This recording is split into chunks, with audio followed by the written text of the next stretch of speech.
Buenos días. Good morning. This is Juan Carlos Rodriguez, Country Director of the Advanced Program for Honduras and Guatemala. The Advanced Program is funded by USAID and implemented by FHI 360. We give you a warm welcome to this online seminar where we will analyze the impact of COVID-19 on tertiary technical education in the countries where advanced program has been implemented. And we will also include El Salvador. We thank all of you who have joined us. It's a pleasure to welcome you. Before giving you a general view of this webinar, we will share with you some logistics. This online webinar will be in English and Spanish. You should choose your preferred language channel. For that, follow these instructions. In the controls at the bottom, choose the interpretation globe icon. The icon looks like a globe. There you click and you can select the language of your preference. Do not mute the original audio. We will use a webinar modality on the Zoom platform. If you want to ask questions, you can use the Q&A icon. The Q&A icon can be found at the bottom of your screen. You can ask questions after each presentation. At the very end, we can use the chat function. There you can share your comments, remarks about the future of technical tertiary education in the region and what institutions, faculty, and students need to thrive in this current environment. Finally, we will record the webinar for internal purposes, for documentation purposes, as a matter of fact. To give you a general idea of the webinar, first, Michael Lisman will share some background on the topics we will discuss today. Then Nora Sonnen will give us an overview of the technical note dealing with the impact of the pandemic on technical tertiary education curricula in Latin America and the Caribbean. Then Dr. Donna Powell-Wilson will share the experience of pivoting towards a joint platform for online and distance education from Jamaica. Based on this, Jose Luis Guzman, our education expert, will share some remarks and comments about the past and present and the future challenges faced by tertiary technical education. Our panelists will make comments, and before that, I will give you a short bio of each of them.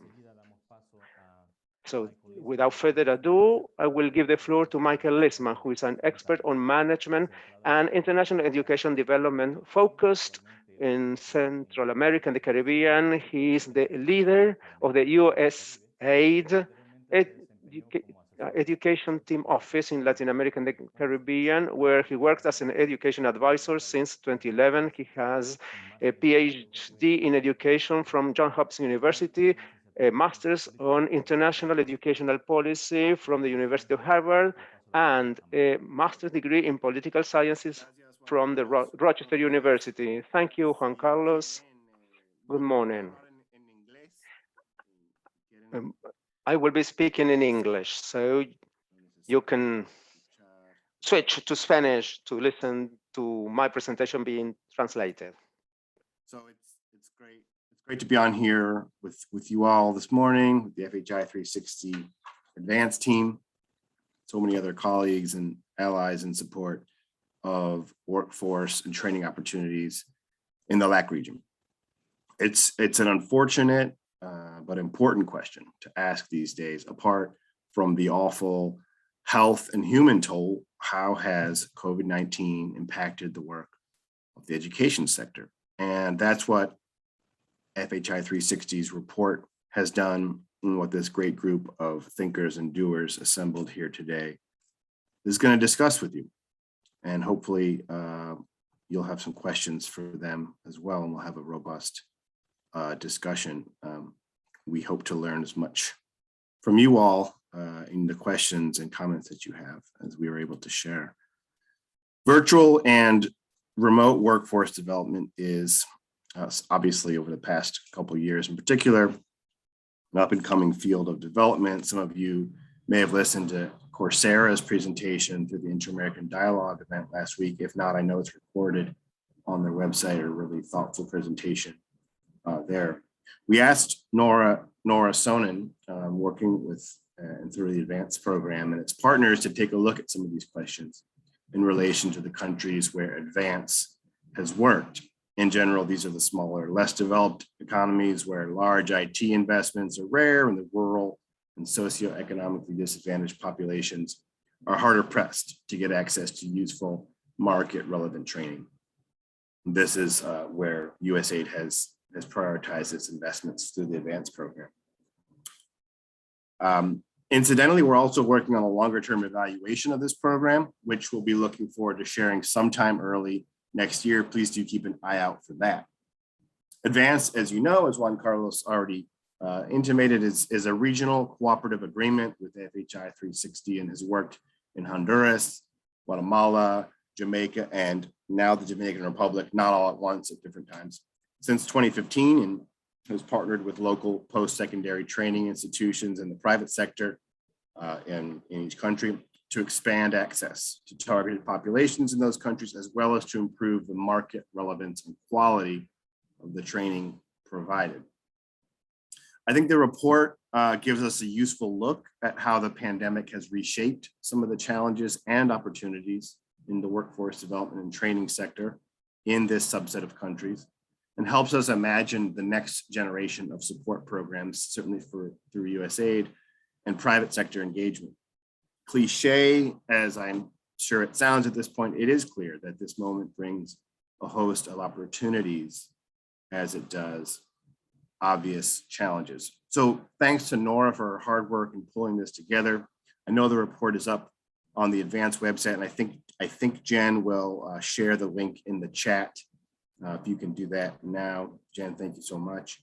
Big thanks also to Kirsten Gallison, to Juan Carlos, Antonieta Harwood, and Bismarck Galan in the DR, Ruth in Jamaica, and Gabriela and Jen, and the rest of the advanced team for bringing this event together, and to all the partner institutions in Jamaica, Honduras, Guatemala, and the DR for their willingness and openness to allow us to work with them in pursuit of shared goals. Thanks to Donna and Aisha and Jose Luis for joining us today. I'm really looking forward to hearing from them. And with that said, adelante. Thank you.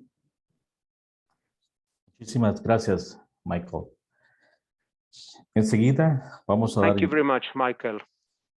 Enseguida vamos a dar paso a la Now, presentación de los resultados to the presentation of the outcomes and results de la nota técnica que queremos compartir for the technical el día de note we hoy. want to share with you today.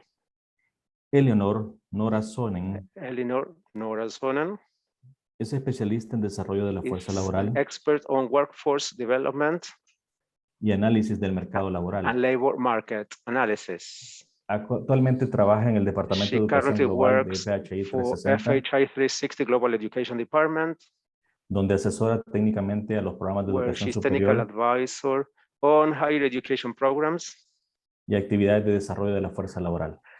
and Ella es workforce autora development principal activities. She's main author de la obra titulada Enfoques clave Oh. para la evaluación de mercado laboral, Key Approaches to Assessing the Labor Market, entre otras obras sobre las conexiones entre el desarrollo económico, among other papers looking the link between economic development, el capital humano y la migración en América Latina. human capital and migration in Latin America. Nora posee un máster en Relaciones y Asuntos Internacionales por la Nora has a Escuela master's de degree Estudios Avanzados in de la Universidad de Johns International Hopkins Affairs and Relations from the Johns Hopkins Advanced International Studies, y una licenciatura en Estudios Latinoamericanos por el Oberlin College. and a master's degree in Latin American Studies from Oberlin College. Adelante, Nora. Nora, the floor is yours. Gracias, Juan Carlos. Thank you. Voy a hacer mi presentación en inglés. Si necesitan interpretación, por favor, utilizar. If you need interpretation, please, you can use the interpretation function. In English. And I hope you can all see my screen there. So yes, I'm going to be speaking about a report that we produced. It is available in both English and Spanish on the Advanced Program website. We shared the link in the chat. And what we wanted to do with this publication was to share our understandings of the impact of COVID-19 on higher technical education in LAC. Specifically looking at 5 countries, the Northern Triangle countries of Guatemala, Honduras, and El Salvador. And we also included the 2 countries of Jamaica and the Dominican Republic, which are 2 of our 4 advanced program countries. This advance here. So I'm going to tell you a little bit about the overview of this publication, explain our methodology, give you a little context, share our key findings in a number of areas, and then talk about what next with this work, and move on to your questions and your feedback. So we wanted to look at a number of key areas, focusing on technical tertiary education. So those are 2 to 3 year post-secondary higher education degree programs. And we were looking at the impact of the pandemic on access, enrollment, retention, and completion, on adaptation of content and delivery to virtual modalities, on the quality of learning, on labor market interventions, finances, and finally on competition and collaboration. How did we do it? We looked at a number of documents from other development partners, World Bank, IDB, UNESCO, which were looking at the impacts of the pandemic on higher education, on technical education, on higher technical education, to pull from existing learning. We also looked at our own program documents, including graduate surveys, which we were carrying out in Guatemala and Honduras, and on the preliminary findings of a study we were carrying out and have since completed on the barriers to access and completion for technical tertiary education in the Dominican Republic. We carried out a survey of institutions in these 5 countries, and we received 32 responses from representatives of 13 institutions. I think many of you are here today, and thank you for participating in that. We also, following on that survey, we carried out a virtual stakeholder consultation, which included 18 participants from 9 institutions and a number of observers as well. This was a Spanish language event, so it included the DR, El Salvador, Guatemala, and Honduras. There was a great deal of interest in participating in this consultation, so we ended up doing 2 parallel sessions so that we could hear from everybody. One session for high-level institutional officials and another for program directors, academic coordinators, and teachers. And the respondents to the survey and the consultation process included representatives of both public and private institutions, of universities, of community colleges, and of technical and technological institutes. A little bit of context on the region, on technical higher education in the region. For the most part, technical education was being done face-to-face in the region. So the shift to virtual instruction during the pandemic was a new experience for most, for professors, for students, for administrators. As you may know, internet access is uneven in the region, mobile access is uneven in the region, and rural access to high quality internet is especially low. In these 5 countries, it ranges from 16 to 33%. Background on the enrollment levels.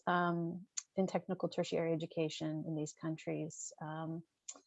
It was around 24,000 in the DR, 100,000 in Guatemala, 10,000 in Honduras, and 33,000 in Jamaica. And in several of these countries, enrollment had previously had been increasing previous to the pandemic. What you should know about technical tertiary students in LAC: largely, they're more likely to come from disadvantaged backgrounds than higher education students writ large. And again, compared to general higher education students, they're less likely to have access to reliable internet, to data plans, and to the equipment necessary to successfully participate in virtual learning. So general findings, we learned that representatives of higher education institutions in the region that are offering technical tertiary programs, they're hopeful about the possibilities that this level of education offers to disadvantaged populations, and about the increasing acceptance from employers. They're particularly hopeful about the opportunities that tertiary technical education offers to women who want to work in technical fields. However, they are discouraged, of course, by the difficult economic and labor market conditions in their countries. And in some cases, the continued lack of recognition and social and economic value placed on these programs in their countries. In many cases, they are concerned about finances and low demand for their virtual programs. Looking at using the estimates that the institutions reported to us, we calculate roughly 33,000 tertiary technical students in the 4 advanced countries have become disengaged during the pandemic, and that perhaps twice as many potential students, potential technical tertiary students, have deferred education plans. Now, this was as of March. As of 1 year in, we're now 18 months in, as the title of this webinar indicates. I think actually exactly 18 months ago today was the last day my kids were in school, the last day I went into the office. So we are now 6 months out from our information gathering, and some things have changed.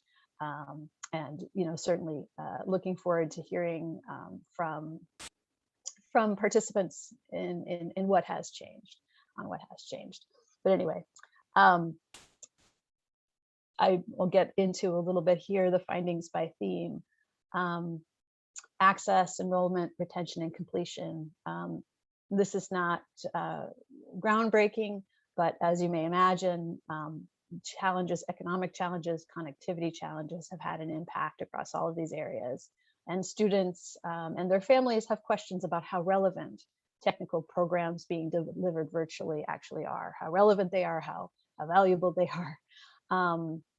Private institutions reported to us enrollment decreases in the range of 30 to 60%, and dropout rates were around 10 to 30% in that range early on in the pandemic. In terms of adapting content and content delivery to virtual modalities, institutions report that the main challenge has been teacher training and the abrupt change from face-to-face to active digital methodologies.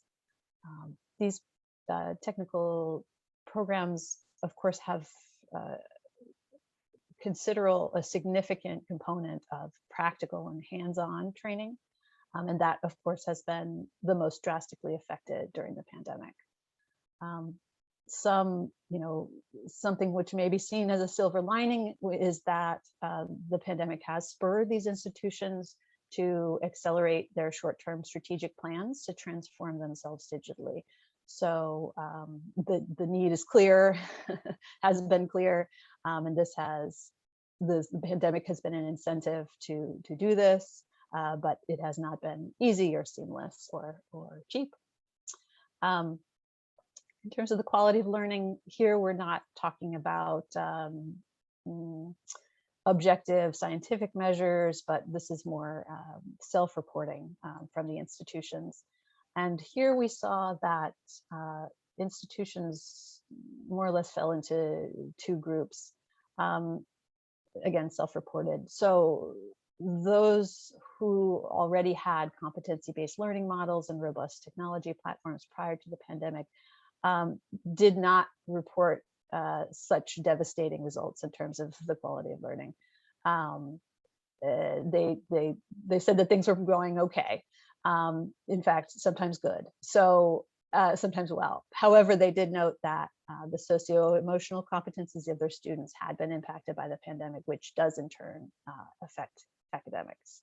A second group did see learning quality decrease, and these were the institutions that were not as well prepared for the massive change. Lowered expectation of competencies and major challenges in virtual learning by doing.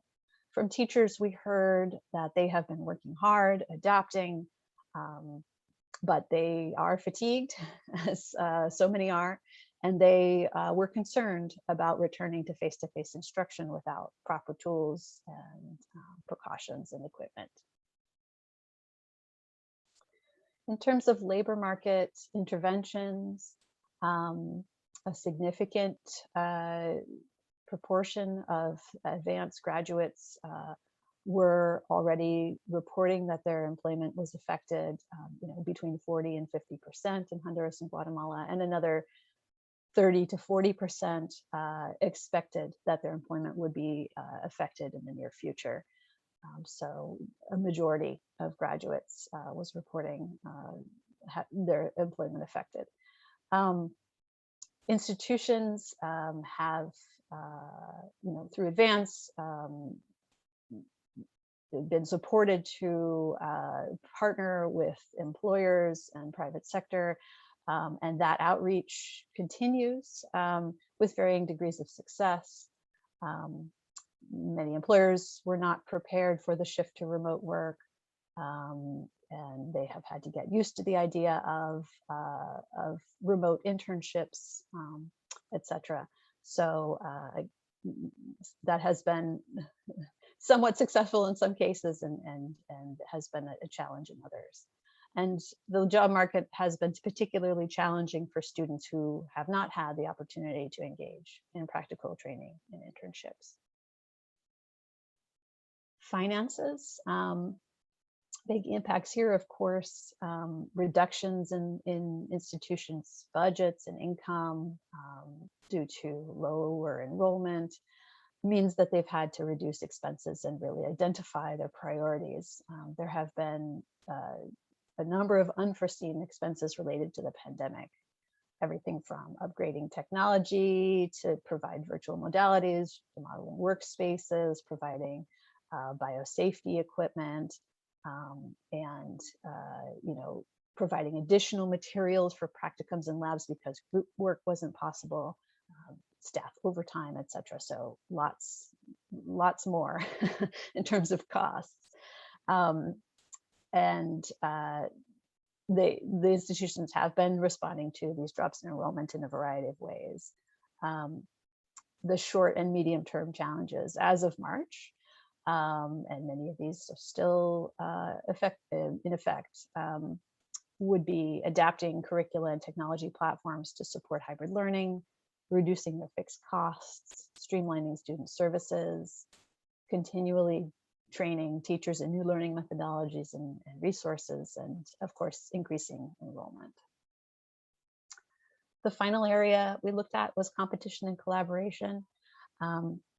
So what we heard was that there's a clear need in the market during the pandemic for more solid training in technological tools and skills, and development of more and higher level technical competencies. At the same time, there's an increase in offerings from virtual education providers, so non-traditional sort of competitors to these higher education institutions. And these new players know how to use digital platforms and social networks. So there's more competition for technical students who are drawn to the short, flexible, free, and low-cost courses that these new players are providing. Universities acknowledge that they compete with each other, but they also do see opportunities to collaborate both domestically and internationally.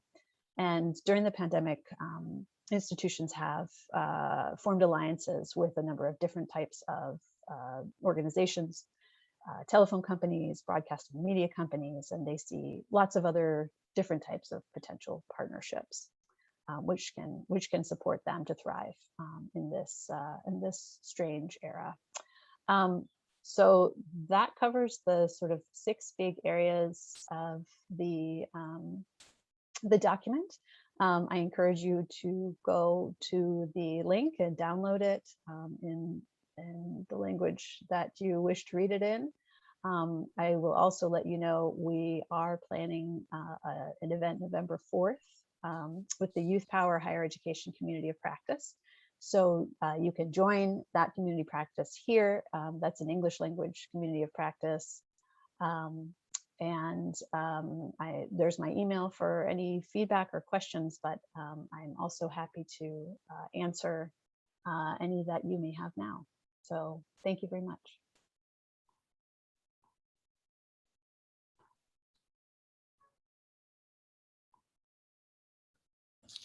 Muchas gracias, Nora.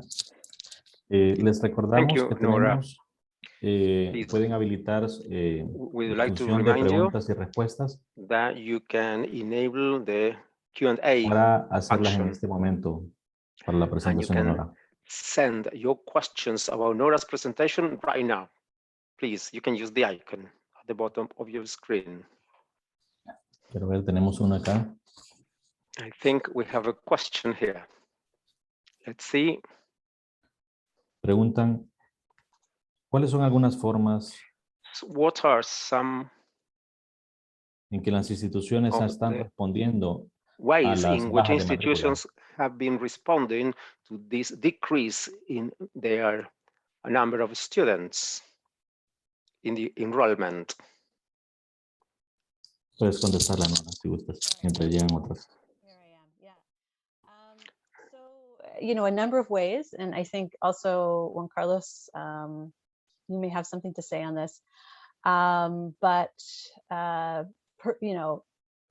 to retain students, that's one factor. So retaining the students that they currently have. So through, for example, personalized monitoring, working with students on tuition payment, offering discounts, offering more flexibility and psychosocial support to current students.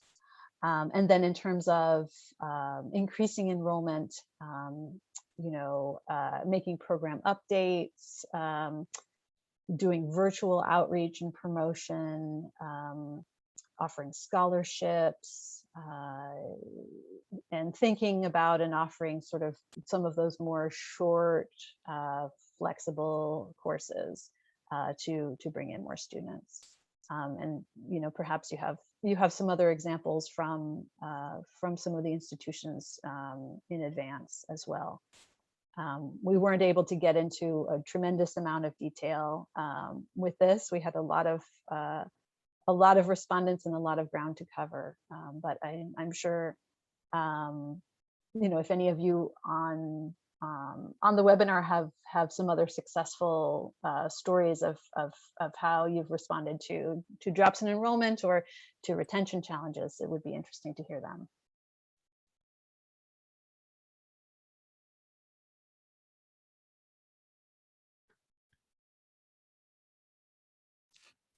Muchas gracias. Thank you, Nora. I have another question here. I would like to know if you have contemplated keep providing public schools teachers, as I am a facilitator, and teachers have been trained, but they still have a lot of ground to cover. I guess that I can answer this question, at least in part.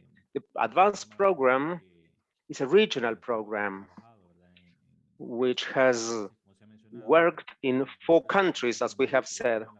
In the case of Honduras and Guatemala, we implemented different activities. But in the case of Jamaica, Work is ongoing right now. We are working to develop teachers, the same thing in the Dominican Republic.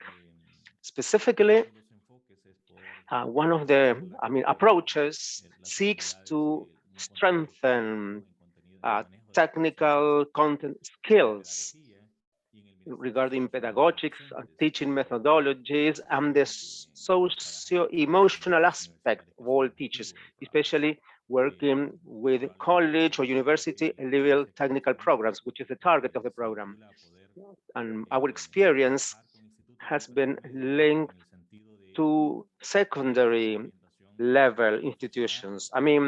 Providing guidance, professional guidance at secondary school level, so that students and families can become aware about university level technical programs, which in our region are not many people have knowledge in our region, or employers don't take them into account when they establish their job descriptions or the requirements they want applicants to fill. I have another question. What kind of alliances or specific alliances do institutions seek in these contexts, in this COVID-19 context, in order to work jointly with the private sector?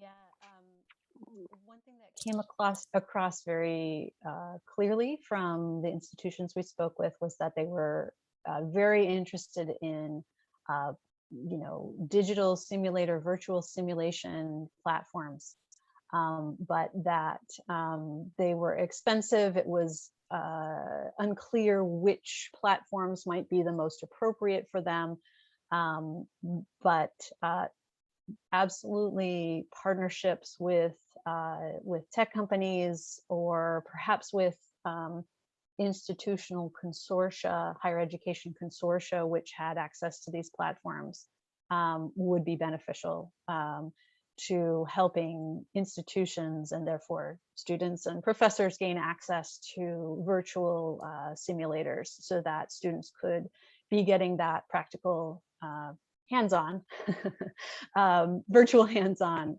work that they need to complete their degree programs. So those types of partnerships were particularly interesting. I've been trying to learn more about existing partnerships, success stories to that end. Have chatted a little bit with an economist at the World Bank who's doing research into the effectiveness of such virtual technical training platforms. And I believe that there's a network of technical institutions in Ecuador that even before the pandemic was working with these types of platforms. So I think it would be interesting. It's on my agenda to learn more about that and to share out that information with this community. So if anybody here today has success stories, or even from other regions as well, those information on what types of partnerships have been successful in that regard, I think could be great source of information that we could share. Or hearing about other types of partnerships that have been successful for institutions.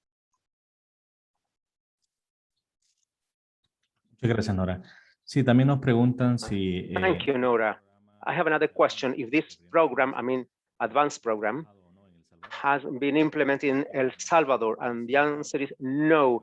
El Salvador has not been part, but it has been included in the consultation, so that information could be provided about what was done in the country, not only in El Salvador, but also these countries in the region, about technical tertiary programs. I have another question, the last one, I guess. Well, any positive impact on higher education technical programs? It's interesting. I mentioned that the experience has really pushed institutions to transform themselves digitally. They've had to survive. And so in many ways, it's been a trial by fire. Of course, supported by Advance, and that's been helpful. But sort of re-examining the need and the new economy and the new world in which we're all functioning has led to tremendous learning for institutions, for teachers, and for students. We also, in some of the surveys and some of the, especially in the study we were doing in the DR, we heard from some students that actually this form of online education was much easier for them to access. Now, that's not going to be the case for everybody. Certainly, students with good internet connections, good equipment, are going to report that more frequently than those without. But people were able to attend classes during down times at work, from home. They weren't spending the money or the time to commute, and that was helpful to them.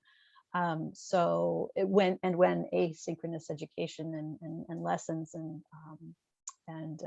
that sort of thing were available, that they could, it was much easier to fit into their schedule, and that the programs that they had previously been trying to access were much more rigid. They also said that teachers were much more flexible in this environment. So there were some positives there. And yeah, that's what I would say. We learned a little bit about some of the positive impacts. I'm sure there are many more, and maybe Juan Carlos, you have some to report. And I know that we'll hear certainly from Dr. Powell Wilson about the opportunities and the positive impacts on the Council of Community Colleges of Jamaica. So we should hear more about that. I also see that there's a question just briefly in the Q and not in the Q&A, but in the chat. There's a question about whether gender disaggregated data are available, and if there's a difference between young men and women or minorities. And I'm not sure. That's from Yolande Miller-Granvaux. If that's referring to employment impacts or dropout or what. But unfortunately, with this work, we were not either. With this work, we were not able to get down to that level. There are many reports, and probably many more, since we carried out this research on that. I will note that, for example, when I was looking at what was going on in the DR, certainly the sectors impacted there and across the region, the tourism sector has been tremendously impacted. Young women are more likely to work in tourism and hospitality, and so employment has been tremendously impacted. That's with an employment lens. So when I was looking at the numbers in the DR, at least, young women's employment was more impacted than young men's employment. With the dropout numbers, like I said, we don't, and retention numbers, I don't have the detailed information on that, but you're reminding me to go look and see what else has been produced in the interim, and maybe for that November 4th event, I can have some more information that we can talk about and share. Muchas gracias, Nora. Gracias por la presentación y gracias. Thank you very much, Nora. Thank you for your presentation, and thank you for your answers. Now we can start this next section, presentation of the experience of the CCCJ by Dr. Donald Powell Wilson, who has been Executive Director of the Council of Community Colleges of Jamaica, the CCCJ, since January 2014 until today. Under her leadership, the Student of the Year and Staff of the Year awards were implemented, and the first online pilot was implemented. Dr. Powell has wide experience in the tertiary and secondary levels education in Jamaica. She has a PhD in instruction and curriculum from the Northern Caribbean University. She has 2 master's degrees, one in educational technology and from the British Columbia University in Canada, and one on educational leadership by the Central Connecticut University, US. And now, without further ado, I give the floor to Dr. Donna Powell-Wilson. Thank you very much for having me. The CCCJ is indeed grateful to share with this body our journey, in particularly how we respond to today's challenges by creating tomorrow's opportunity. The CCCJ, the Council of Community Colleges of Jamaica, is an agency of the Ministry of Education, Youth, and Information. Among many things, we coordinate and supervise our member institutions. So there are 10 such institutions now, 5 community colleges, 3 multidisciplinary colleges, and 2 polytechnic colleges. The CCCJ also offers its programs within the region. So we have Turks and Caicos Island Community College that is currently offering our program. Our services are wide, however, there are 4 that I will focus on. We provide curricula for our institution, and we also do curriculum development and curriculum review. We provide standardized examination and assessment and standardized certification. Also, we provide professional development opportunities for our faculty in our member institution. March 10, 2020 was a turning point in our country and by extension to the education sector in Jamaica. On that day, we were told that Jamaica has its first known case of the COVID-19 virus. This led, of course, to closure of the schools in our country in an effort to curtail the spread. With this closure, our member institutions had to activate their plans for remote or virtual learning. And I'm using those terms carefully and purposefully. So what happened during that time? Well, what happened as at March 10, our faculty in the member institutions, they put their face-to-face classes on the virtual space, or they had those classes remotely. Let me talk about the virtual space first. So faculty now resorted to having classes using Zoom, having classes using WhatsApp, Facebook, Teams, whatever platform that they were accustomed to at the time. Some of our institutions had a learning management system in place, hence they were able to use those too. We found out also that while institutions use those medium, there were still students and lecturers and faculty who were not able to access the classes using the virtual space.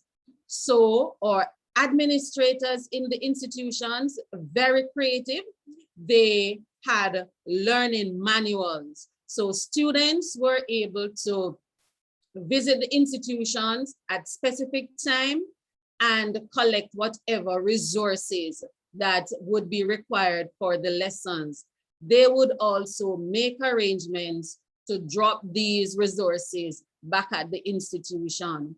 Of course, the remote learning, those were held within the COVID-19 protocols that were in our, that were established by our government. This, of course, was very costly to our member institutions, where institutions now had to extend funds to ensure that sanitizations were in place, markers were in place for social distancing, and all of that.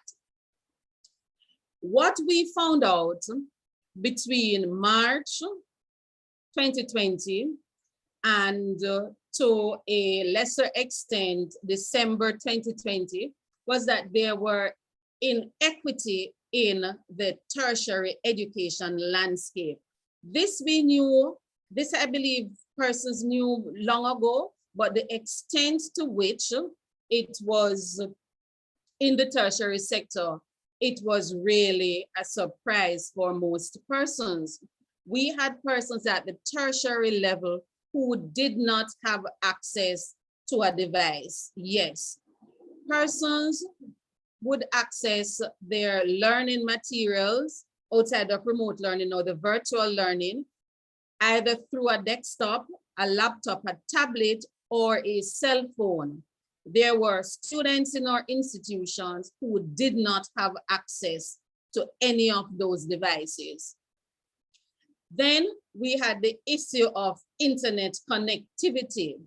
While all of us in the country would have experienced some challenges with internet connectivity because our main internet providers, they would have been caught off guard, I believe, given that not only students were now utilizing the resources, however, work persons were now asked to work from home. So there was really a strain on the internet resources. However, there are students and some faculty who still did not have access to internet. Some persons had access, however, it was very costly for them. In Jamaica, there is a saying that we use, and it says, "I will die for you." It is just showing the extent to which we will go for a person. I will say in our 10 institutions, each administrator and our faculty members were prepared to die for their students to ensure that they could continue their education. DIE, what do I mean by that? One, the institutions recognize the diversity of the students. We know that our students, they come from varying background. So that our leaders and our faculty recognize. In recognizing that, we also ensure that students' background, those were respected.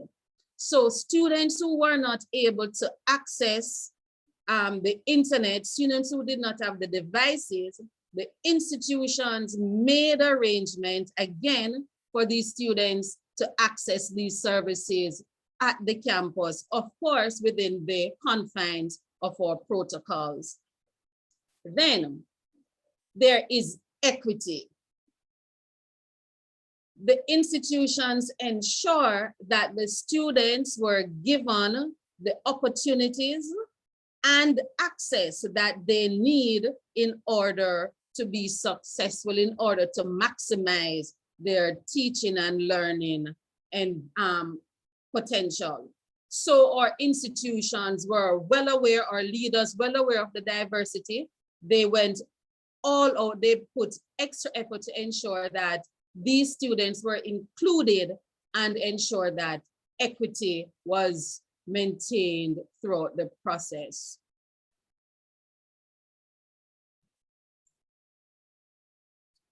So with that happening in March 2020, that was midway our academic year.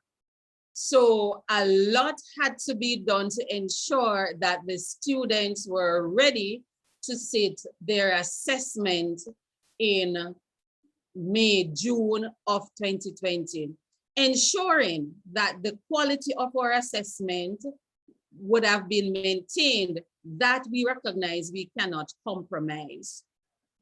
So for the 2020-2021 academic year, the council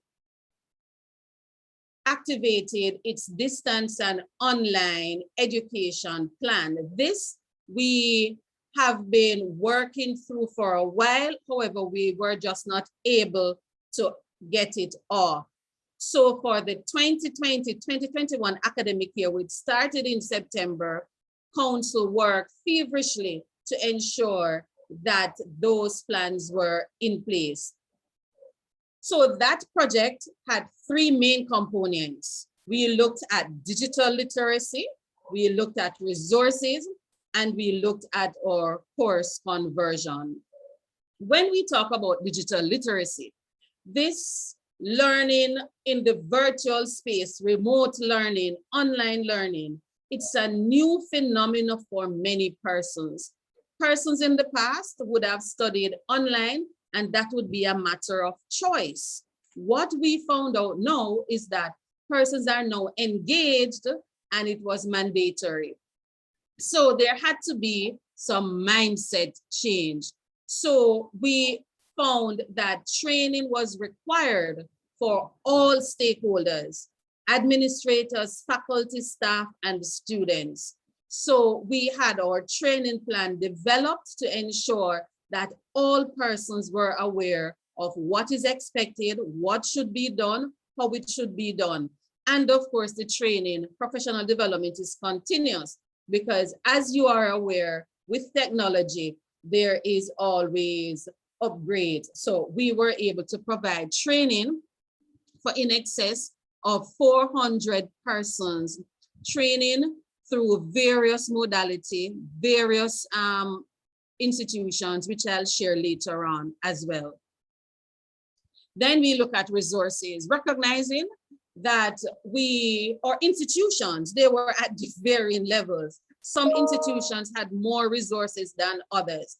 So the Secretariat, in our coordinating and supervisory role, we started out with a standardized learning management system. And the one we looked at was Moodle, where we did our upgrades. So our courses, or lecturers, or students would have access to this one learning management system. With the learning management system and with the number of students, number of faculty we expected, we had to look at our hosting options. Are we going to host this locally? Is it going to be in the cloud? So we had to look at those things to ensure that all persons who are participating, who are going to experience some form of virtual learning, we'll be able to accommodate them. We looked at connectivity as well. Our institutions, they had to improve their internet connectivity on campus by putting routers in different places, again, so that students who are not able to access the internet within their own community could do so at the various institutions. And of course, devices. We wanted to ensure that the devices we would distribute them as much as possible so that students who are really in need would access those. The courses that we converted, we started out very small. We wanted to look at what we call our flagship programs. That's the associate and the bachelor in business administration. These are programs where most of our student population would be in. So we started out with those two programs as we go along, and also our general education programs, because we wanted to ensure that all students would have an experience, what it is like to take a course either virtually or in the online space. Then our two newest programs at the time are Associate in Agro-Processing and Business Management and our Associate in Health and Wellness Tourism. We had those converted for online delivery. I must say that all these courses, they are available for fully online, or they can be offered in the hybrid space, that is face-to-face or online. Some persons refer to that as blended. We were not able to do this on our own. So of course, we got support from our parent ministry in the conversion of the courses. That's the Ministry of Education, Youth and Information. The advanced program through FHI 360 funded by USAID, they came through for us. The two new programs that I mentioned that we had, those were developed through the program, through the advanced program, and also those were converted through that program. In addition, we were able to secure a number of devices for students who were not able to access the program because they did not have devices. The Commonwealth of Learning, they came on board to assist us in the training of our administrators and our faculty. So too the Jamaica Teaching Council, where they provided training again for our faculty. Grace and Staff Foundation, that's a company in Jamaica, they came on board and they provided us with some well-needed devices. At this time, we will now see a video presentation.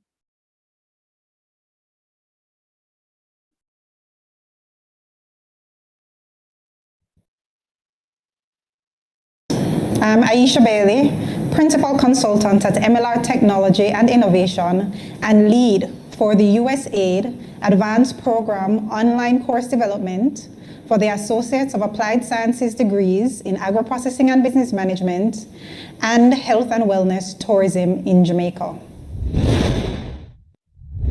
March 2020 was a turning point for the Jamaican educational system, with the Ministry of Education ordering all schools closed for physical activities.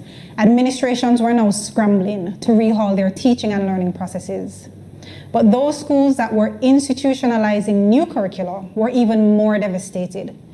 They were already on the learning curve to deliver new content and now had to simultaneously figure out how to teach it remotely and online. It was an extraordinarily difficult time for beneficiaries under the advanced program, with new curricula as well as with new learning modalities.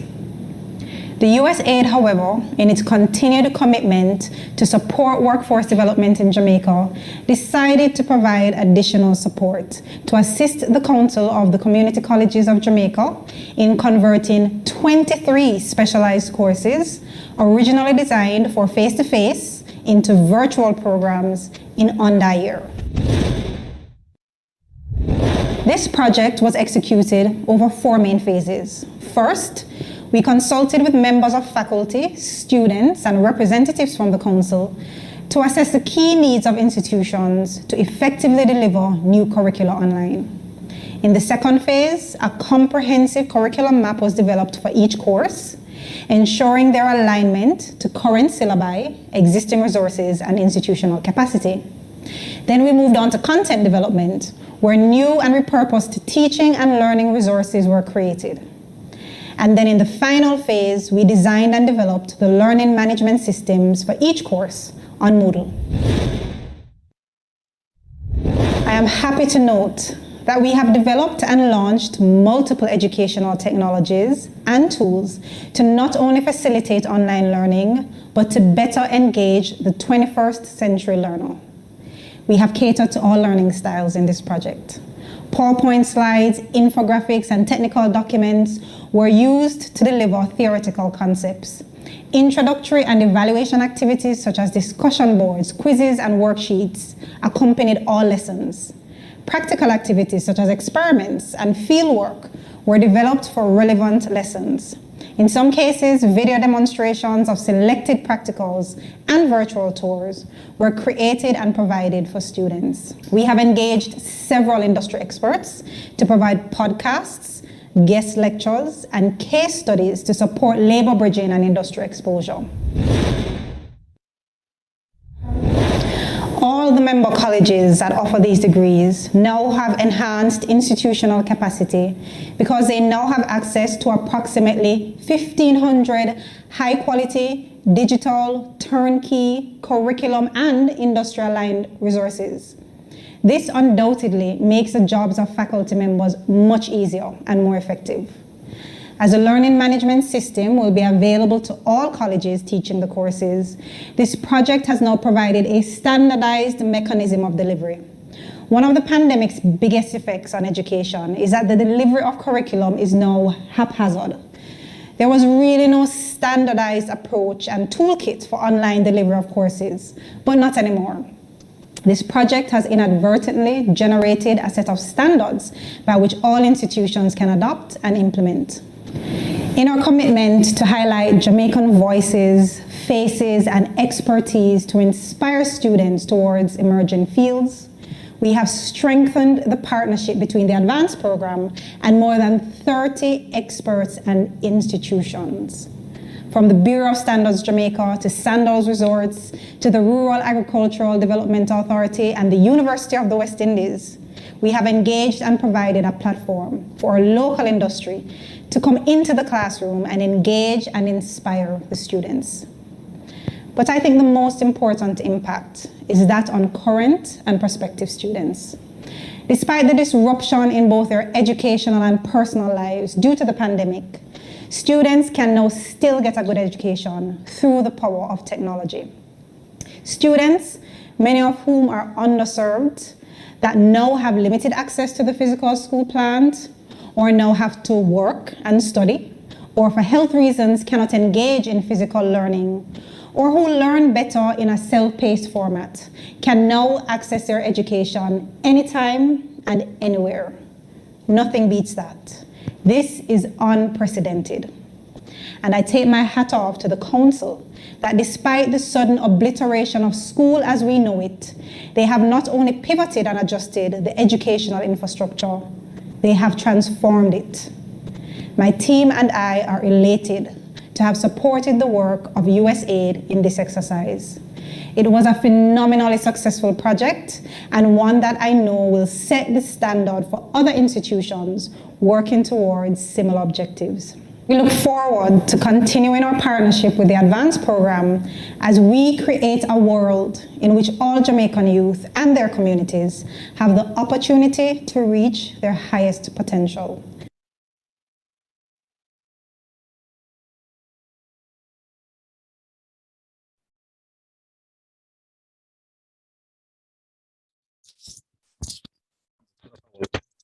Puede continuar. Thank you very much, Aisha, for your presentation. In continuing,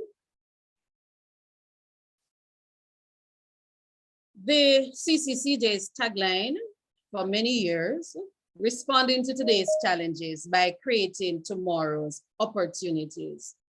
And this, the CCCJ continues to do. However, in this our 20th year, the CCCJ is expanding the possibilities. So we look at the opportunities that COVID-19 would have created. We are looking at those as possibilities. So coming out of our experience with COVID-19 and with the programs that we offer, those that are converted, we are seeing where there will be an increase in the program delivery modality.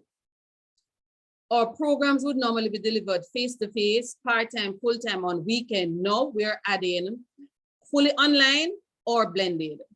We see an opportunity here for the quality of our program to be improved.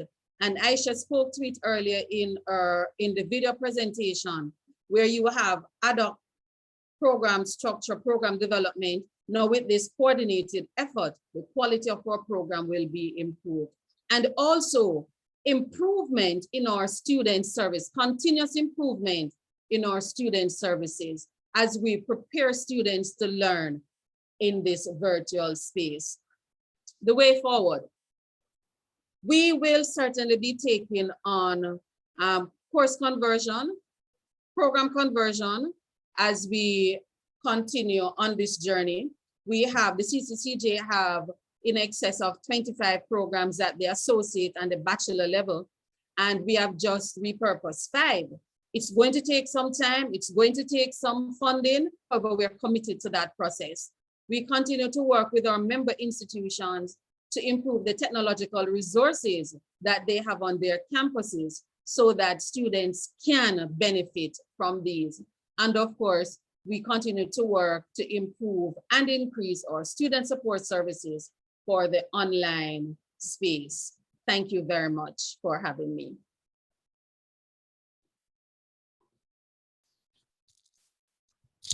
Muchas gracias a la doctora Powell Wilson. Thank you, Dr. Powell Wilson. Okay, we are very tight, regarding our time, so the questions that we have in our Q&A function will be asked at the end of the presentation, after the next and last presentation. Now I will give the floor to Jose Luis Guzman, who is an associate expert in education from UNESCO. I will give some details about his bio. Jose Luis will be speaking about the recent past and the next challenges faced by tertiary technical education. He is also a researcher and advisor of FEPADE in El Salvador. He was Vice Minister of Education 2005-2009 and lead founder of the Education Department of Jose Simeon Caña Central American University. He has wide experience in international and national project leadership, consultancy, research on political education in El Salvador and Central America. He has a master's degree in education from Iowa University. He also has a master's degree in psychology. He got a diploma on educational policy from Mexican Ibero-American University and a certificate on leadership and development from Harvard Kennedy School of Government. So I will give the floor to our special guest, Jose Luis. Thank you very much, Juan Carlos. Greetings, everyone. I will be making my presentation in English, so you can follow the translation. But my presentation is available both in English and Spanish. You will see that I have translated the presentation. Recent past and upcoming challenges for technical tertiary education. And to start, I'm going to complement what I think we have heard from the other speakers, emphasizing some ideas, maybe adding a few other insights for your consideration. At first, I would like you to look at this a global perspective of tertiary higher education, which provides figures of gross enrollment rates by region in 2 years, 2000 and 2018. That could summarize the pre-COVID situation worldwide. And you can see that in all regions of the world, higher education enrollment increased. And even in the Latin American region, in the Caribbean, the increase was actually higher than other regions in the world, which is good. But what I would like you to see in this figure is that even before the COVID-19, many youth and adults did not have access to tertiary education simply because they didn't even complete secondary schooling. For example, in the LAC region, half of the enrollment was as high as 50%. And of course, we know that it's difficult to have access to higher education, stay in higher education and complete programs. What happens about quality and equity? We'd also know, we have heard examples in our previous presentations, that for the whole system, there are problems of quality and equity. And that includes, of course, tertiary education. Then for those who have access, not everyone receives quality education, we know that. And also that for disadvantaged population, there is lower access, and these groups tend to receive low quality, little relevant education. Maybe you can see at the illustration here in the middle, and what we know that some part of the population that has a context of good of resources, support, may even have better opportunities, and those who have more limitations have lower opportunities. in higher education. In terms of the impact of COVID on the education systems worldwide, I think we have heard examples too, but I would summarize these two elements that we actually live even today. Of course, we faced a major disruption in systems, institutions, and people. I would emphasize the three levels, including technical tertiary education. And what is even shocking is that there are still unpredictable circumstances. So this is not over. We are still facing the uncertainties. We are still facing social distance, and it's not easy, to still face the situation. And then what has changed in the last few months? If we think from March 2020 to the present, first, limited or no face-to-face learning due to unexpected social distance. That's been the major change. And I would emphasize forced online hybrid education. I mean forced because we didn't, decided to do this. We had to do it.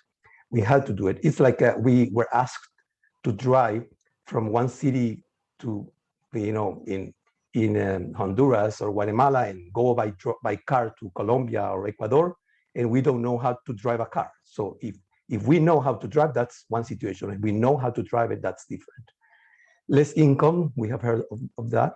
Less budget, exacerbation of pre-existing gaps, loss in skills building, particularly applied skills relevant to the labor market, requiring labs, practice, equipment. Mitigation strategies, that has happened too. And there are good examples. I would say that what we have just heard from the Council of Community Colleges of Jamaica, it's a very good and inspiring example for the region. And also there are experiences like new programs, adjustments, virtual reality labs, although we know they are really limited, new types of engagement of professors, authorities, and students, and I would say even families. I can tell that because I myself have experienced as a parent, having a young student, my son, studying, finishing his undergraduate degree in Brazil just a few months ago. So, and we faced, directly the situation. We should remember that it's meaningful to have in mind SDG 4 from the 2030 Development Agenda, and the emphasis on tertiary education. I wouldn't go more details, but we will have access to this online. What to expect? First, I think we need systemic expansion of online hybrid programs for many reasons. But I would emphasize systemic, because we don't want just isolated initiatives, but rather transforming institutions, structures. That means, for example, virtual labs. We have mentioned that as an example. Multimodal approaches, including radio, TV, internet, cell phones, improvement in program design and teaching skills for online and hybrid formats. Online networking, partnership, collaboration, this leads to faculty development, joint degrees, internationalizations, resources for public use, integration of social, emotional, cross-cutting skills in technical education. That means, as an example, teamwork, problem solving, active listening, empathy, all of them relevant across diverse types of careers and paths, and program paths. And also remedial programs to compensate from learning losses, support and close follow-up of vulnerable students especially, need to improve efficiency due to financial constraints. We know that financial resources will be limited, so efficiency it's a must. Probably diminished demand of tertiary education due to economic needs of youth and adults, adjustments of admission, examination, and graduation policies, connecting formal and non-formal technical vocational education training programs, both horizontally and vertically. By this, I mean that a student that goes to a technical program can have a chance to go beyond that level if that's a possibility in the future. Horizontally means connecting non-formal education with formal programs. And finally, data production and use of this data for decision-making and adaptive planning. we will need a lot of adaptive planning in the future in the face of uncertainty. We can remember that Dr. Morin, this philosopher, French philosopher, mentioned this as one of the challenges for the 21st century, uncertainty. In humanity, needs to prepare for uncertainty, and that's we have experienced a very strong case in the last few months with the COVID impact worldwide. I will finish just sharing with you a few resources that you might like to consider. We will share this presentation after the event. Here there are some references from UNESCO, the institution, the Planning Institute of UNESCO, also the Inter-American Dialogue, the ESALC in Venezuela, the Higher Education Institute, the OECD, and they relate, studies, events, ideas about technical tertiary education in the post-COVID context. And finally, we know also that advanced program has also important resources. They are here too. The links are there, and you can check those for further learning and discussion. I would encourage that one of the challenges and opportunities we have is to keep building networking, to learn from each other, to face these challenges with engagement, and inspired by the example we received from Jamaica this morning, we will make changes because we also decide to do it, and we take we see this crisis as an opportunity. That will be my presentation. Thank you very much.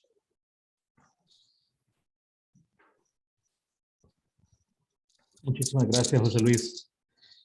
Vamos a revisar. Thank you very much, José Luis. Now, as I said before, let's focus on the questions from the previous presentation together with questions of this presentation.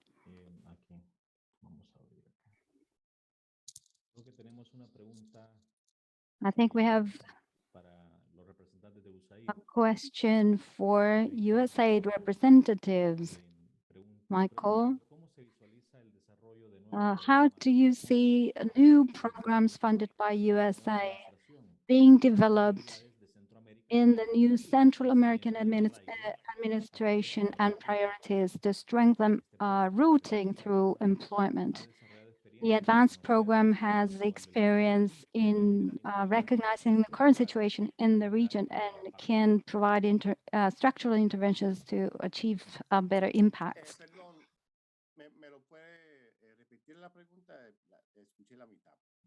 De acuerdo. Voy a resumirlo, sí. So, let's sum up this question. So, how do you see the development of new programs funded by USAID? At this technical tertiary education level, given the new Central American priorities, this would be one idea.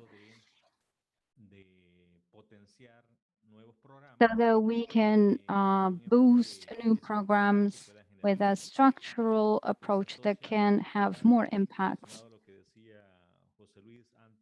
This is connected to what José Luis was saying in terms of a systemic approach, working with specific universities. Probably this is connected to structural conditions in the sense that we may work with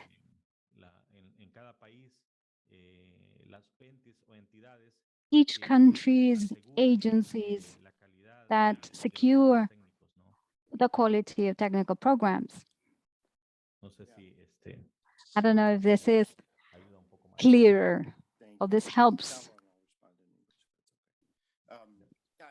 I think that's the question on my mind. Really, I don't know that I have a single-minded response, but I do think that we've got an arc of learning on this topic for the region. I discuss the topic with as many folks as I can these days to get a bead on where we can invest smartly, where we can have higher impact. The trajectory is, as some people know, of investment for aid anyways in the LAC region on this topic has gone from has gone from scholarship of a priority and focus on scholarships, particularly the earlier incarnations of regional programming through the SEED program and Georgetown CIES program that brought this general target population with a little bit of difference in demographics to the US to study at US community colleges. And then with the proliferation of technical training institutions and post-secondary institutions in the LAC region, particularly in countries where we're investing, around 2013, when our funding, our SEED program came to an end, and we competed as we do for a new award. We focused on institutional capacity building, and that's how Advance was born. We said, rather than bring people to the US to study in what at the time were unique community college experiences, that experience was available, but just not accessible in the LAC region. So we wanted to focus on expanding that opportunity and building up the capacity of these institutions, especially the newer and more local ones, to be able to do their charge, which is exactly what they wanted to do and exactly why they were set up, just to reach people in their communities and in their orbit, to provide them with market relevant training. And so looking forward, I think we just have to learn from these experiences. We learn from reports like this, we learn from discussions like this, to figure out how investments can empower local actors to figure out what they need in terms of support, and to figure out how they can better reach and provide access for the target populations they want to. Some of that's going to be online for sure, but I think we're increasingly seeing the importance of locality and agency, and I think those are the general tenets we're looking at moving forward, and look forward to continuing to talk with everybody that is interested in how we can maximize our impact through our investments.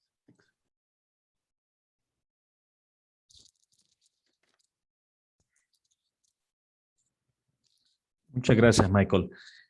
También Thank you, Michael. Thank you very much. We have a question here in connection to Dr. Powell Wilson's presentation.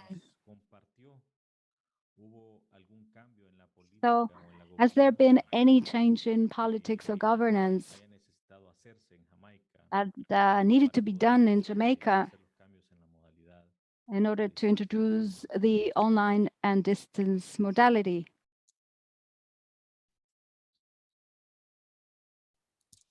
Okay, certainly our internal policies, that's policies at the CCCJ in how we develop our programs, our program offerings, how the students will be assessed in the virtual space. We had to revisit our face-to-face, the policies that govern our face-to-face practices, and develop policies and procedures on how we deal with the virtual space. So yes, from the council perspective, we had to develop these.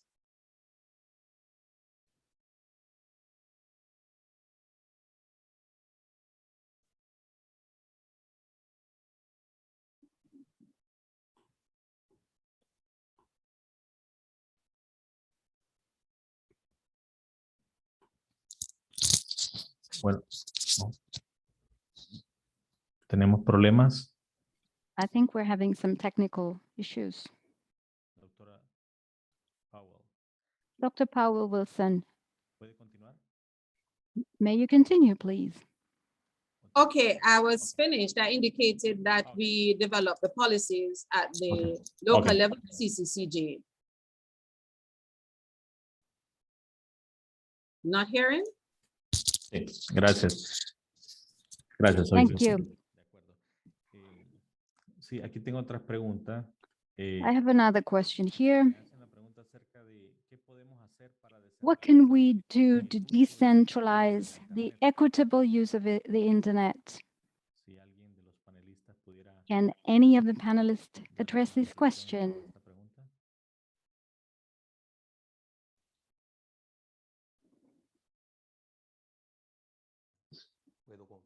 I can try to answer. Is that an easy question? I saw it.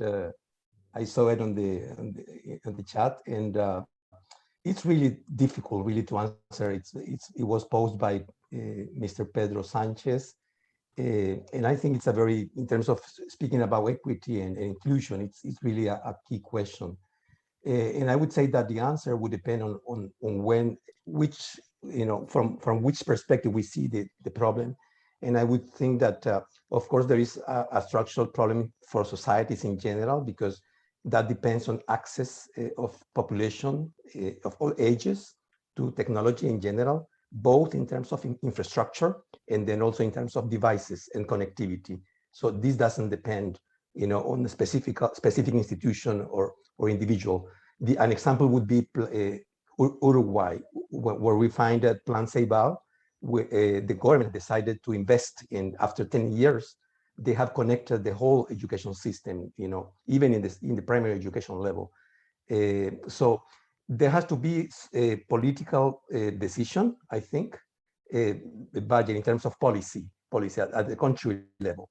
But then at the institutional level, I think there could be some initiatives that could be developed in terms of prioritizing investment and following up vulnerable students, as we mentioned.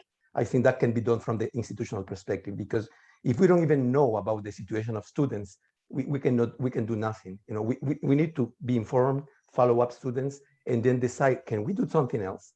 Can we have an alliance? Can we search for resources? Can we have a special program?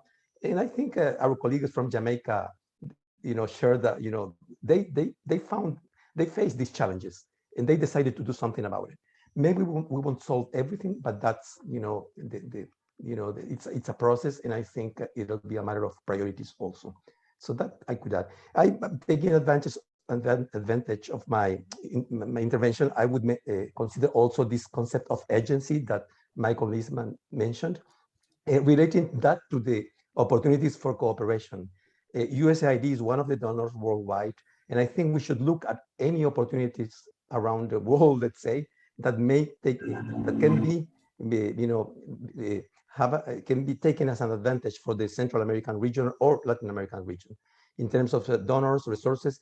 And I think that we need to, if technical institutions through the existing networks, they start working in a more like a proactive, action in terms of searching resources, maybe there can be, some more results in terms of attracting resources to these specific levels. I will just mention that UNESCO, for example, is organizing the World Higher Education Conference. It will take place next year in May, and there will be a space there for online communication and networks, and maybe there are resources there that can be found in the private sector, donors, etc., through those networking opportunities. I just want to say that in Jamaica, we have somewhat internet decentralized. We started out with two main providers. There is a third who became very active during, since March 20. There is also prospect of a fourth. As Ose indicated, it is more a policy that is driven from the government. However, while internet connectivity is one issue, I believe the other resources, we need to look at those. What devices will persons be using to access? That is one. And also we need to look at the students.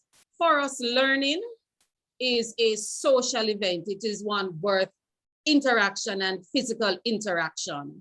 So not many persons will gravitate to online learning. So I think for us to maximize teaching and learning, we have to look at the whole landscape and not just any one of the factors. If I may add to Dr. Paul Wilson's comments about internet access and the inequities that exist, particularly in Jamaica, we have the Universal Services Fund, which essentially provides the infrastructure that allows free internet access across the island. Now, currently it's being implemented at a relatively slow pace in certain hotspots throughout the country. But there's also another set of activities that allows for zero rating of certain websites. So persons can access content on select websites without having access to data. And as Dr. Paul Wilson mentioned, it is a government of Jamaica initiative, but I do believe that there's an opportunity, certainly locally, and even with the other countries that are participating in the advanced program, to have those discussions with the ministries responsible for universal access about making these learning management systems zero rated. So it will be added to the roster of websites that Jamaicans or citizens can access at no cost to ensure that this chasm of access and having access to data and paying for data is no longer an issue. I also wanted to quickly make comment to the question that was posed about investments by USAID. And Michael mentioned, but I'd like to say, generally speaking, I think all the institutions and all the governments need to be looking at kind of two key areas as we move through the response to the pandemic. I think during the exercise where we did lots of consultations with the institutions themselves, there were existing capacity issues before the pandemic. And I think it is important not to lose sight of those, because those issues will need to be managed in order to make the response to the pandemic successful. So curriculum review, for example, the two new programs instituted by the advanced program are going through a review, and there is quite a bit of opportunity to tighten those screws to ensure that any kind of strategic activities with regards to virtual learning is successful. So things like matriculation of students, particularly for those vocational or highly technical courses, things like existing capacity that schools will need in order to execute certain parts of the curriculum is also very important. Tightening content to ensure that we don't teach more than students need to learn at a particular point. Those kinds of curriculum reviews are still important, even though we're trying to respond and adapt. And secondly, the private sector involvement. We, through this project, did our best to bring the private sector into the exercise. So we engaged with several different partners that existed with the advanced program and additional industry players. And they were very keen to, one, for their employees and professionals to potentially have access to select modules within these programs. So I think there's an opportunity for a set of services and educational products that the council can now offer to private sector, of course at a cost, so that their practitioners can learn from specific modules. It doesn't have to be the whole course, but these specific modules that now exist in a learning management system and can be used at a go at your own pace course. And of course, as we review curriculum, industry is going to be very important in engaging in developing labor bridging exercises, internships, etc. as we move forward. Muchísimas gracias a los panelistas por sus respuestas y agradecemos a todos. Thank you very much to all the panelists and all the participants. We will be sharing all the resources that were mentioned today so that we can participate in similar events in the future. And you can also visit our website where you'll find the resources that will integrate all this debate, these discussions. So we thank you very much for your participation and have a nice day. Muchas gracias. Thank you. Gracias a Thank you todos. too. Thank you very much. Thank you very much.